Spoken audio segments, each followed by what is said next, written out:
Today, I'll be sharing with you all about how you can tap into the creative genius of the universe, which is, of course, powered by Shakti, by the Muse, by the goddess, by the feminine creative force. We're going to talk about all about how you can tap into it and bring forth things that everyone can benefit from, of course, including yourself. So today I'll be sharing a little bit about how I became inspired to become a photographer after a very significant point in my Kundalini journey. I'll also be sharing a little bit of my work.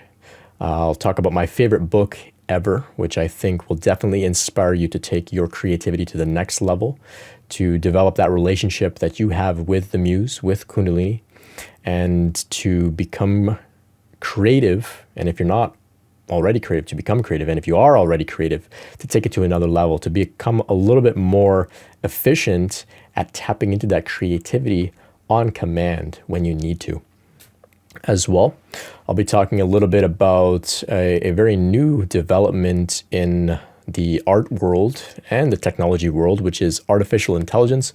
I'll just touch briefly upon some new developments around AI creating art that has been, really mind-boggling stuff. And I think I can tie that in a little bit with what we're talking about here with the Muse, with Shakti, with creativity.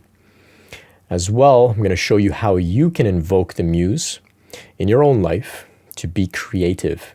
And when I say creative, I don't mean just, being a singer or a musician or an artist, a painter or photographer or writer. I'm talking also about how to be creative within your relationships, coming up with the right things to say, to be creative at work, whether that's being innovative. Maybe there's creative solutions to some of the problems you're faced with in your business or whatever that might be. As well, being creative in terms of being funny, being humorous, just at a party. You can tap into these things and be a little bit more inspired in everything that you do. So, of course, all creative expression we're talking about today. And, before I continue, we just have to take a moment here to give credit to Shakti, to Kundalini, to the goddess, to the feminine, to the divine mother.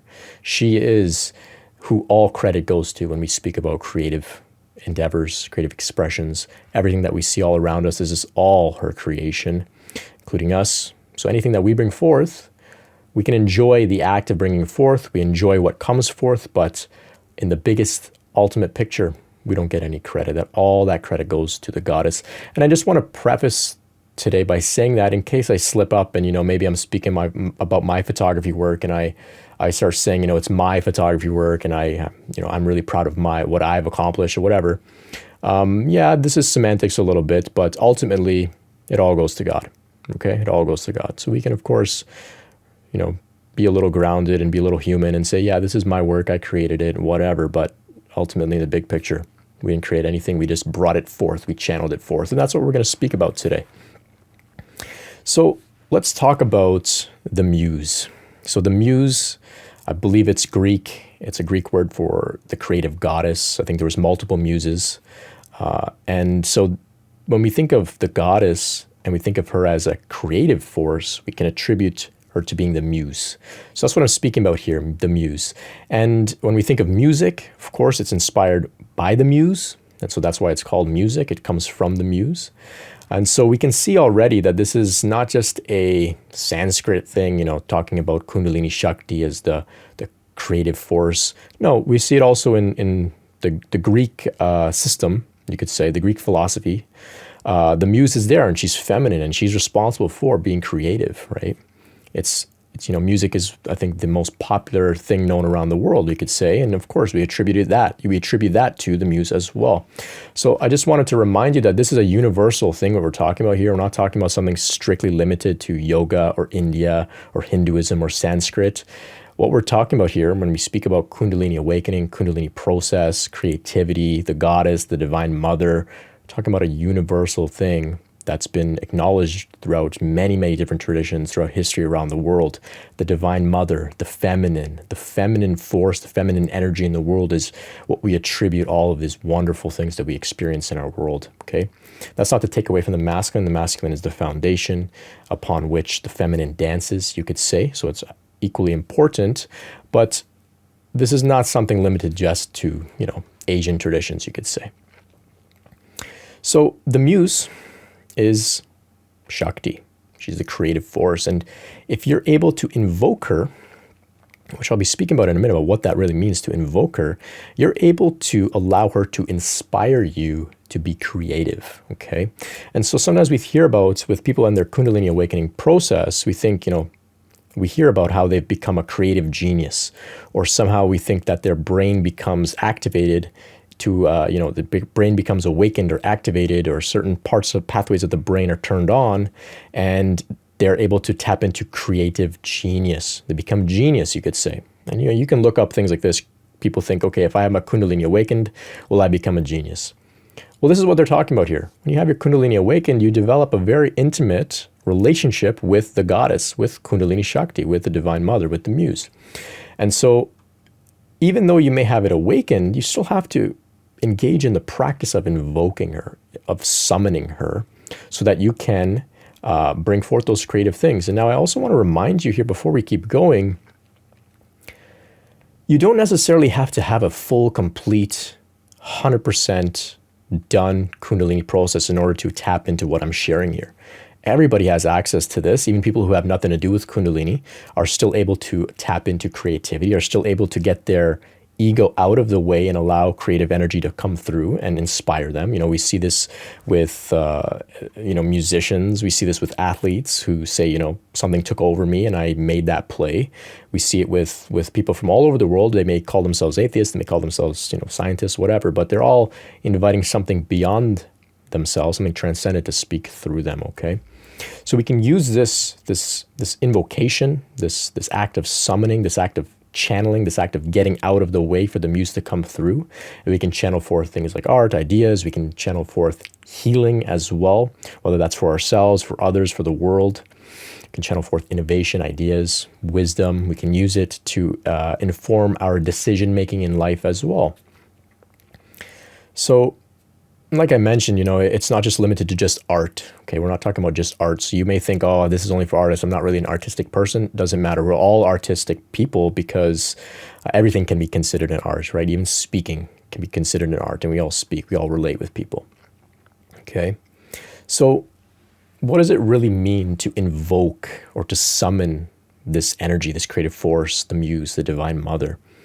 Well, I think by default, we operate at a very sort of neutral, you could say a very boring state, you could say, very neutral. And if we just don't do anything, that's our default. We're not really creative, not really inspired.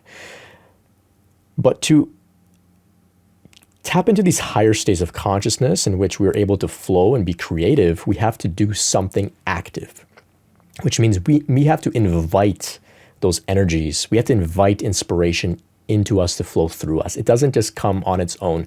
Usually there are, times where it might, when maybe we enter into a certain deep situation of surrender and that sort of thing. But generally speaking, if you want to become efficient at this, you have to invite that energy, and you have to learn how to do that, which is what I would call invoking it and summoning it.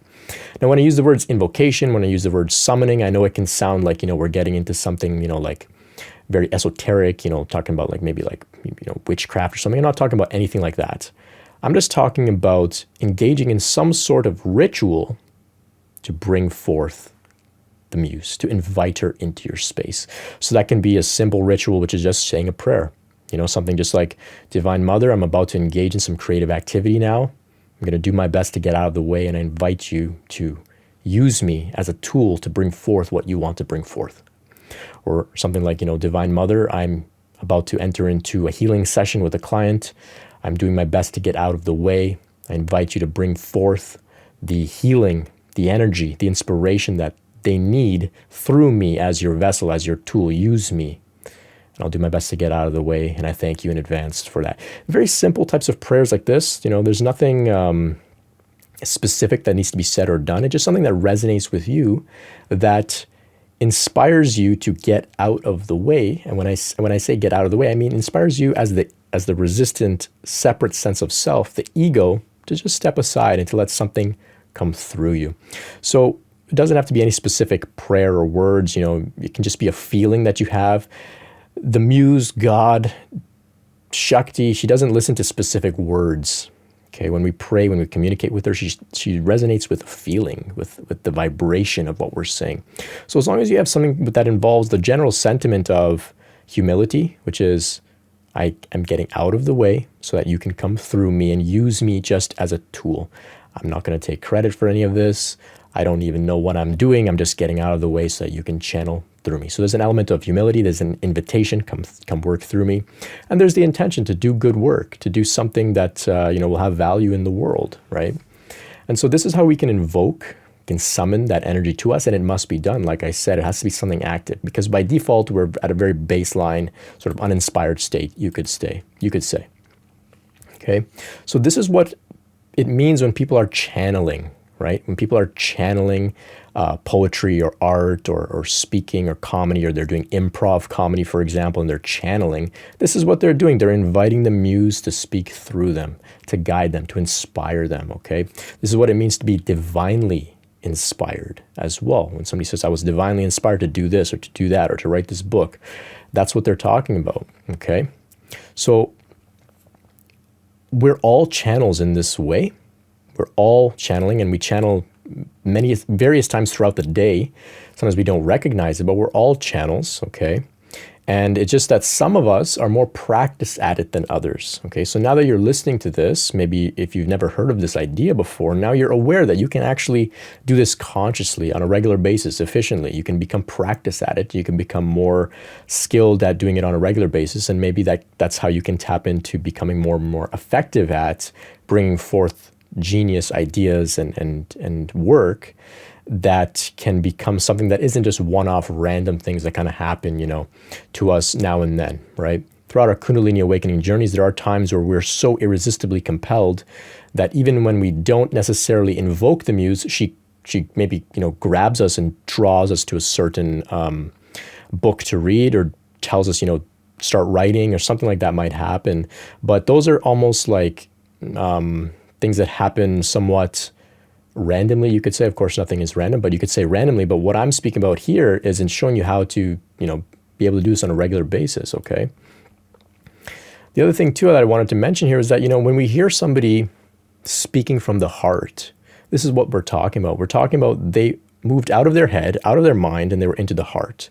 And in the heart is where they spoke, what they really feel, and it's usually very eloquent, very touching, very moving, very genuine.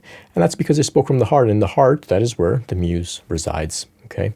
It's metaphorical as well. I don't want you to think, to get confused. I thought you said Kundalini rose from the root, now you're saying she's in the heart. It's all metaphorical. Kundalini Shakti, she's everywhere. This is all Kundalini Shakti, all of it, okay? So when somebody says they speak from the heart, that's what they're talking about, okay? So you can ask any great artist about their artistic process, and I'm very confident that they will, if you do enough prodding, enough digging, they will in some way reveal a component of their process that is transcendent, that's beyond them, that's out of their control, okay? So they may call it luck, they may call it, fluke, they may say, oh, random stuff happens, they may say, oh, this happened by accident, but there's always some element in an artist's process that they can't take full credit for, okay? If they're being genuine, okay, if they're being honest. So it's something to consider as well. If you sit down with any great artist, they will give you a description of their process, but they'll say that there's something that they can't really put words to. There's always something that's not technical, right? So for example, as a photographer, I might have many studio lights and cameras and lenses and different ideas and a plan, but there's always an X factor, an element that's out of my control, and that's where the muse comes in, okay? So some people who are artists, they say that when they're writing or they're painting or they're dancing, that they become one with the process. So in the art of creation, if they're writing, for example, they'll say there's no writer, there's just writing. There's just text. I'm out of the way and writing is just happening. There's no writer here, right? Or they'll say that there's no dancer. When I begin dancing, there's no dancer. There's only the dance, and I'm one with the dance. I'm one with the music, one with the dance floor, one with the environment, one with my body, one with the audience. There's just the dance. The ego is out of the way. There is no dancer, right? So what that means is when we invoke the muse, we have to create space for her, right? So we can't be within our heads, taking up space, being, okay, I'm here, I'm the dancer. Now Muse, please come and dance through me, but I'm going to stay here because I want to be the dancer while you are dancing through me. No, we've got to make space for her, right? So we have to get out of the way to make that space so that she can come through and be the dancer, the audience, everything, right? So that's important to understand here. There needs to be space. So when you think of that, we think about getting out of the way, okay? But that doesn't also mean that you have to be perfectly out of the way. This process itself of channeling, of invoking the muse, of tapping into creativity, this is a dance in its own right. It's a practice, okay? So it doesn't mean that we're perfectly out of the way. Everything in some way that comes through us will be colored by our human flaws, you could say, and that's okay. And we see that across, different people's work, for example, that there's something a little bit imperfect, and that's fine too. It is part of the full artistic expression as well that Kundalini Shakti wants to bring forth, because of course, even being a human is part of Kundalini Shakti's creation as well, okay? So this work that I'm doing here is a direct result of allowing the muse, allow Shakti to work through me, okay? So I'm not a perfect channel, like I said. My relationship with Shakti is not perfect per se. There are times where I'm in the way, right? My ego is in the way. I'm maybe trying to force things to happen, or maybe there's a part of me that wants to take credit for things that have happened or will happen. And so I'm not perfect at it, and I'm kind of in the way at times. And so there's ongoing work that I'm doing here. And of course, you might be able to pick up on it in this series alone, right? So it's a balancing act. It's a practice. It's a work in progress. But when it comes to this work specifically, this Kundalini series, this spiritual awakening work that I'm doing, I was called to do this, right? And so when I sit down and begin to work, I invoke the muse. I say, okay, I'm here. I'm ready to write. I'm ready to type. I'm ready to speak. I invite you to come through me, and I'll do my best to get out of the way.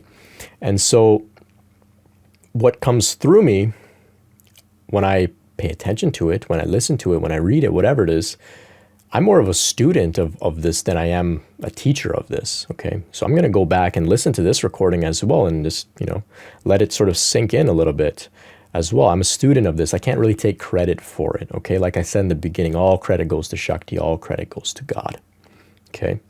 So with that said, this work here, it may not be the greatest work ever about Kundalini and about spirituality and spiritual waking, but that is more of a reflection of my human imperfection and influence on this work than it is a reflection of the muse that inspires me to create it, okay?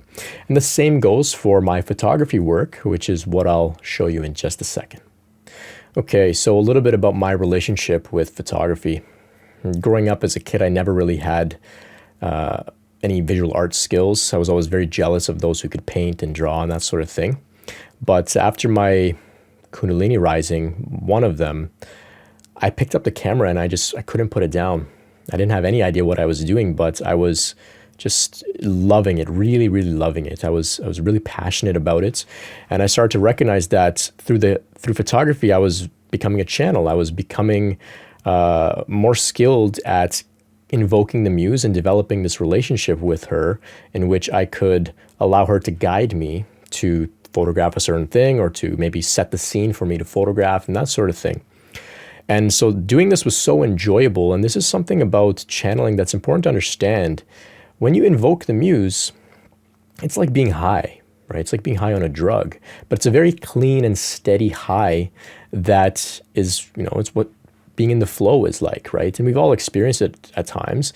And it's important to understand this skill because you can not only bring forth great art for the world or creative ideas or innovation or whatever it is, but you also get to enjoy the process as well. It becomes a very meditative experience.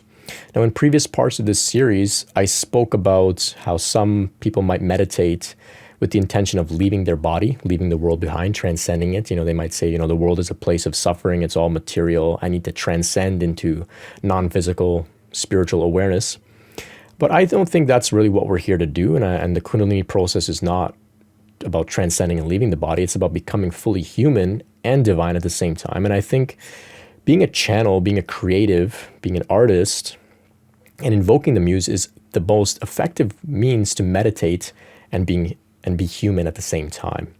So when we get out of the way and we are, say, dancing and allowing the muse to move through us, or we're writing, it's a meditative state and it feels incredible. It's like being high.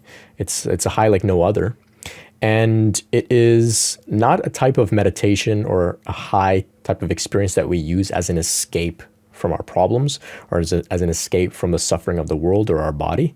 It's a type of high, a type of meditative experience that brings us fully into the body. We become fully human, okay? We get to use our body, we use our skills, we use our senses to express what Kundalini Shakti, what the goddess, what the muse wants to express through us, okay? So I'm going to share some of my photos here. Here's a photo of this really cute dog. Put some glasses on him, and normally they don't really wear glasses, but sometimes when I'm working with an animal and they aren't always cooperative, what I do is I set an invocation, or I invite the muse to come in and sort of orchestrate the photo shoot. So I relax. This is very important when it comes to an invocation. We must relax. And I just say, Divine Mother, Shakti, Goddess, Creative Force, I'm doing my best to get out of the way, and I invite you to come through and inspire me to create great art for my client or for whatever project it is that I'm working on. I invite you to inspire the dog to cooperate with me as well. And I let it go. And so sometimes I like to think of it as I have a telepathic communication with the dogs in which the muse, the goddess, is the mediator, the translator, okay? So sometimes I'll speak to the dog in my mind. Please, we're running out of time here. We've got to get some good photos. Cooperate with me. Behave yourself. Please, let's do this. And I'll get creative images like this where, for a split second, they'll say, okay, I'll wear the glasses for you. And I'll even give you a snaggletooth so I look really tough, with the glasses. And the moment I get a shot like this, the dog shakes the glasses off their head and they're back to misbehaving, back to doing whatever it is that they were doing, not cooperating. And that's because they know that I've got the shot. The muse knows you've got the shot that you need. It's all good. And that's how things work, okay? So it's something to consider. Working with animals is very interesting because I feel that they respond very well energetically. They respond to intention. They respond to your vibration very well. And so you can have these types of communication with them at times. Sometimes you'll experience things like on your Kundalini journey where animals in nature begin to, approach you, which is, unheard of for most wild animals, you could say. People have described this quite often, or, you might, the other day I was speaking with Kate and Gordon on one of our podcasts. We did an interview, and Gordon described 2 eagles above his head, right, when he was experiencing Kundalini phenomena. So nature responds in this way, and so that's why I really like to photograph dogs. Here we've got a bunch of puppies. Once again, when you're working with a whole litter of puppies, they're not very cooperative. But I set an intention and I say, please cooperate just for a second. I need to get a good photo. All of you, look in the camera. Okay, it's okay if one of you is sleeping. It's cute. He's a sleepy one. But this is the way that I work, right? We have a relationship with Shakti, all of us together, all the puppies, myself, the clients. Even though the client might not know that, I'm just a dog photographer. I'm not a spiritual guy or anything like that when I'm working as a photographer. Here's a photo I really love. Very, very special dog. Tilting is at almost 90 degrees. I added this blue accent lights. I really love color. This is something that I developed a really, really deep love for, is color after my awakening. And here's an image, one of my favorite images of all time. 2 dogs, they're bully dogs, and really special. So this guy, he is trained to freeze. You can put him in any position, he'll freeze. His owner is a dog trainer, and so that's what we did here. And so this is a little bit of my work, and this is my craft, and this is my relationship. This is where my relationship with Shakti becomes creative, but it's not the only place. It's just my sort of exaggerated way in which I relate and dance with Shakti and see what we can create together. So I hope I've inspired you. with some of the work here. Like I said in the beginning, all credit goes to God, all credit goes to Shakti. This is just what I've been inspired to bring forth. I'm just a tool, just a vessel, okay? So maybe it's not photography, but maybe there's an art form that you are called to explore, that Shakti would like you to bring something forth. It could take you by surprise. I never in a million years before this awakening would I thought I would be a photographer. Never would have thought that. And so one thing that this has opened my mind up to is what might God, what might Kundalini, what might the Muse have in store for me in the future? You know, I never thought I'd be a photographer. Here I am as a photographer. Okay, maybe in 10 years I'll be doing something else. 20 years, what could it be? I don't know. I'm just a vessel, just a tool, just a channel here at the divine's disposal. Okay, so I invite you to take a similar attitude to see how it goes for you. You know, you might surprise yourself. Okay, so now I want to talk about a little bit of a different type of art that I've been inspired to create. If you're listening on the podcast, I'm talking about all the cover images for each episode that I've added. And these are all images that have been created with the use of artificial intelligence, AI. So very recently, within the past few months, there's been a major leap in artificial intelligence technology, and some great software has come out that is able to create really incredible pieces of art based on words and descriptors that you give the software. And so I was experimenting with it. I had a really, really fun time creating some images which are representative of the goddess, Kundalini Shakti. So, you know, there's a few images here. Snake skin, bringing the snake motif. Here's an image that I used for our interview with Kate and Gordon of When Lightning Strikes. So I asked the AI to create this image, and you know, tweak it a little bit as we go to my style or my vision that I'm looking for. I'm just experimenting a little bit.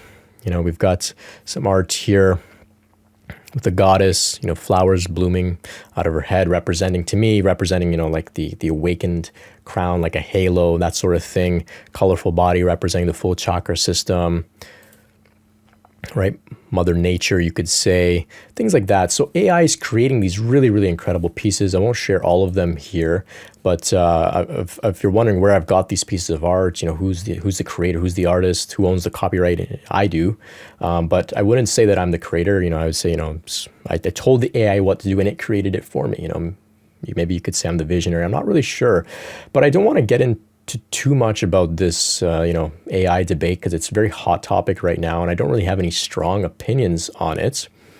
But what I can say is that it doesn't matter whether it's me that gets to take credit for creating these images because I'm the one who told the AI what to do, or whether it's the AI who gets to take credit for it because, of course, it's the one that put it all together, or whether it's the original millions of artists that the AI learned from in order to create art like this. I think we can go one step further, and I think that we can say that, you know, it's all created by Shakti, by the Muse, by the goddess. We are just channels, just tools, just vessels bringing it forth, nothing else. So, you know, nobody can take credit for this. The same way that even if I were to have painted this, I can't take credit for it because it's the Muse that works through us. And I think this is a very important thing to acknowledge and integrate into your philosophy, you could say, as a creative, as an artist, as a channel, because it is vital for involving that you get out of the way so that the Muse can come through you and inspire you. Because if you're there saying, okay, I'm going to take credit for this, well, then you're going to be in the way, and then there's no space for the Muse to come through. So we've got to get out of the way. Like I said in the beginning, yeah, I can say this is my podcast. I can say this is my photography work. I can say this is my, you know, image created by AI because I own the copyright and that sort of thing. But ultimately, this is all up to God. It's all God's creation, just a channel, okay? And this goes for anything, you know, whether it's a pencil drawing or, you know, the Sistine Chapel. It's all credit goes to the Muse, okay? So with AI, It's a very interesting time right now in the art world and technology, because art has been, transformed once again, right? We're not really sure where this is going to go. Nobody really knows what's going to happen because we can really create almost anything just by telling the AI what to create. It's very, very fascinating. I invite you to check it out. It's really cool stuff. Something that I think is important to note here is that sometimes people think that, technology and computers and code and that sort of stuff, people think that this is something separate from spirituality, right? We think spirituality is all nature and trees and vibrations and crystals and stuff. But then when we look at a computer, we see, microchips and we think of codes and that sort of thing, and binary and all this kind of stuff. And we think, oh, that's not spiritual. Or we might have a feeling that it's not spiritual. But I want to remind you that it's all spiritual. Everything, all of this, even computers, okay? All of this comes from the source, the first source of all creation, okay, which is Shakti, the goddess, the muse, okay? So everything that we see in existence, from computers to buildings, the planet, to the solar system, the galaxies, to a thought in your head, all of this has been sanctioned, and its creation, its arising, has been overseen by Shakti. Everything ever created, everything that ever will be created, all of it is Shakti. All of it is the goddess, okay? And that's who we have here, the goddess. Okay, so I know this has been a really long episode. I've been rambling quite a bit here. I hope you've got some value out of this. Just to summarize a little bit, the muse needs to be invoked in order to be efficient and consistent at tapping into the creative genius that we all have access to. Okay, so an invocation can be something very simple like a prayer. Okay, we have to relax in order to engage in this type of invocation. Relax into a state of trust, knowing that the muse will bring forth whatever she needs to bring forth. Whatever comes through will be colored by the human imperfections that are part of our experience here as people, as humans, and that's okay. That also is part of the creation that Shakti wants to bring forth. Channeling is not limited to being an artist. It's not limited to allowing spirits to speak through you. Channeling can happen in a very sort of incognito way when you're just speaking with somebody casually. Okay, so open your mind and expand your definition of channeling and what that really means. Be open to unforeseen ways in which you might become creative once you begin to tap into, allowing the muse to speak through you. You might be shocked in the same way that I was shocked, that I was inspired to become a photographer, okay? And as well, we can't take credit for any of this. We have to get out of the way. We've got to be humble. It's all God. It's all up to Shakti. It's all up to the goddess. And one last point is that it's a practice. It's an ongoing dance. It's an ongoing development. It's a work in progress. So for the most part, you're not going to pick up a camera and become a professional photographer immediately in one day. It's a journey, and we have to enjoy the journey, enjoy the process as well. And there will be mistakes along the way. And it's not that when you make a mistake, it's because you weren't channeling or anything like that. No, mistakes are just context for lessons that are required that we learn in order for us to be more effective at channeling, right? We have to learn how to use the tools. As a photographer, I had to learn how to use lighting and things like that.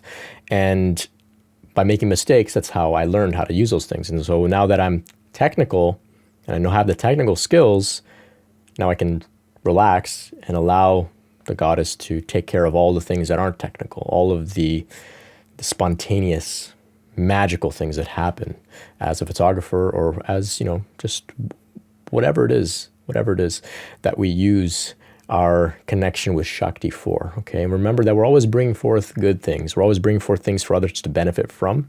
We want to think long-term as well. We want to think about a legacy, what might be leave behind. In 500 years, if somebody finds your work, it's a painting you've done or a song or something, you want to imagine that they listen to it and they feel that Shakti radiance coming through in some way, or they feel that there's something a little magical about it. Okay, so that's the intention. You want to think long-term. You want to think about a legacy. Long after we're gone, long after people have forgotten our name, maybe our work will live on. And through the work, we are vessels, we're channels, we are beacons of that Shakti energy, of the muse, that inspire other people to also develop their own relationship with the muse as well. So I hope that is, what my work here may have done for you today a little bit. If you'd like to check out more of my work, you can visit brentdesilva.com. That's my photography work. Now, before I go, I just want to mention the greatest book I think I've ever read. I hope it's not backwards. It's called The War of Art by Steven Pressfield. I hope you can see it. I'm not too sure. The War of Art, Steven Pressfield. Now, Steven Pressfield is an author, and he's written this book. It is not necessarily an explicitly spiritual book, but he does have very strong spiritual themes, you could say. And I've read quite a bit. I've read books from all over. I've read sacred texts, Bhagavad Gita, all this sort of great stuff. But I think this is the greatest book I've ever read right here, The War of Art. So it's not to be confused with The Art of War by Sun Tzu. That's different. This is The War of Art. Break through the blocks and win your inner creative battles. This book hashes out in a step-by-step, logical way how to develop a relationship with the Muse, to become creative and to become efficient and consistent at it in the way that I have today a little bit, but he does a much better job, much more laid out. He speaks about the obstacles that arise, okay? Because what I've said here, I may have made it seem like it's super easy to, just summon the Muse and become a creative channel and become a creative genius, but it is a challenging thing to do. A lot of things come in the way. Our ego gets in the way. Our fear of success gets in the way. Our fear of how we might surprise ourselves, feelings of unworthiness get in the way, and all these types of things get in the way. And he addresses how we can overcome these blockages, these obstacles to allowing ourselves to become channels. And he mentions invoking the Muse in one chapter, and that's where I've got the inspiration for the title of this podcast episode today from Steven Pressfield. So big shout out to him. I read this book a few times, but I read it, and that's when I began this series, actually. And so it's a very, very powerful book. Everybody that I've recommended it to that's read it and got back to me has said, it gave them exactly what they needed to get to the next step in whatever it is that they were inspired to do creatively, business-wise. It's very, very powerful, very, very powerful stuff. The War of Art by Steven Pressfield. Check it out. I highly, highly recommend it. Okay, so that's all I have for you today. All about Kundalini Shakti and invoking the Muse. I hope you got something out of it. Like I said, I know I'm rambling a bit today. I didn't have very organized notes. I kind of figured I would just kind of free flow a little bit more than usual, just because I wanted to tap into this feeling of dancing with the Muse. And I hope it came through. We'll have to see what you feel, what you think, if it means something to you. Leave a comment, send me some feedback. You can connect with me at brentspirit.com. That's where you can find out more free content like this. You can check out the other parts of this series. If you're interested in meeting with me one-on-one, you can find out about that there as well. If you feel called to, you can also make a donation if you'd like to support me in this work. You can do all of that at brentspirit.com. I really thank you for your attention today.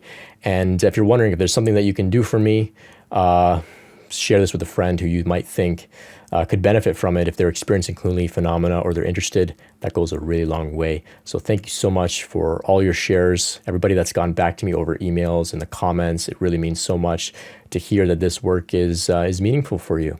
Okay, so we've got some more content coming. You can stay tuned. I've got some more interviews coming up with some really interesting people. I think you're going to like them. So we'll connect some more next time. Thank you so much. Much love. Peace.